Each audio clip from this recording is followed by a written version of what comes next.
Thank you. I now recognize Mr. Wade to give an opening statement. Thank you, Mr. Chairman. Although it's a gigantic distraction from the work of your committee, I think I should briefly try to respond to the attempt by Ranking Member Ruiz to discredit my testimony. With apologies for that digression, Mr. Chairman, I would like to thank you for inviting me to discuss the origin of the COVID virus, and hope you will allow me a few extra minutes. I'm a science writer, and I've worked on 2 leading research journals, Nature and Science, and then for 30 years on the New York Times, where I was an editorial writer and the science editor. This background has given me some knowledge of how the scientific community works. I'd like to touch on 2 issues of interest to committee. Where did the SARS-2 virus come from, and why are we taking the lab leak idea seriously only now instead of 3 years ago? When the epidemic first broke out in December 2019, natural origin and lab leak were 2 equally reasonable explanations. But if the virus had emerged naturally, it should have left many telltale signs in the environment. None has yet appeared, despite the Chinese government's keen interest in finding them.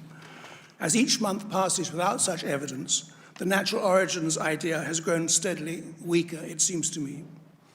For lab leak, on the other hand, the evidence has been building. Here are two of the 3 strongest pieces of evidence in favor of lab leak. First, the epidemic broke out not in some random Chinese city, but right in Wuhan, home of the Wuhan Institute of Virology. We know that scientists there were genetically engineering coronaviruses under seriously inadequate safety conditions. And we know that viruses escape from labs all the time. Clearly, lab leak has to be a strong possibility. Second, that possibility became much more concrete with the recent surfacing of a grant proposal by the Wuhan researchers and others. They applied in 2018 for a $14 million grant from a Pentagon program called Project Defuse. The essential ingredient of SARS-2, as the chairman has said, one which makes the virus so infective, is a small genetic element called a furin cleavage site. Wuhan researchers said in their grant proposal that they would insert this very element into a group of coronaviruses. And not only would they place not only that, they would place the element at a very specific point on the virus's genome called the S1-S2 junction. Now, the DoD turned the proposal down. It was too risky even for them, but the researchers may have done much of the basic work already or could have found other ways to finance it. A year later, the SARS-2 virus appears on the scene, and guess what?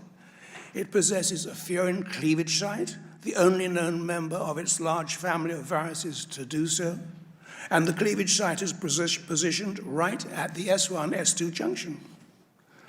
Why should evolution produce at that very time and at that very place a virus of the exact type described in the Defuse proposal? It's surely much easier to believe that the Wuhan researchers did exactly what they proposed and generated the SARS-2 virus in their lab. But if the evidence for lab leak is so strong, why do so many people still believe the virus came from nature? The reason is that the natural origin camp got its story out first, always a big help. It very successfully painted lab leak as a conspiracy theory before anyone had publicly proposed it. The national media swallowed the natural origin story unskeptically, and once committed to it, failed to report important contrary evidence such as the Diffuse grant. Science journalists in particular, it seems to me, fell down on their job by failing to check out the virologists' self-serving claims. The natural origin theory did not prevail by accident. It was promoted by science administrators in the United States and England, including Francis Collins and Anthony Fauci of the National Institutes of Health. The NIH is a national treasure, and Collins and Fauci, its most prominent leaders at the time, are well known to the public and on Capitol Hill. It's hard to believe that in the twilight of their long careers, they would seriously mishandle an issue as important as the origin of the COVID virus. Yet that is what the evidence seems to point to. The campaign to discredit lab leak began on the evening of January 31st, 2020, when Fauci received an email from 4 virologists led by Christian Anderson of Scripps Research. They had all concluded that SARS-2, because of its furin cleavage site, could not have been made in nature. Fauci was probably not too pleased to hear that the virus might have escaped from research that his agency has funded. A strange thing happened to the virologist's conclusion. Within 4 days, Anderson, in an email of February 4, repudiated it, deriding lab leak as a crackpot theory. What made him change his mind?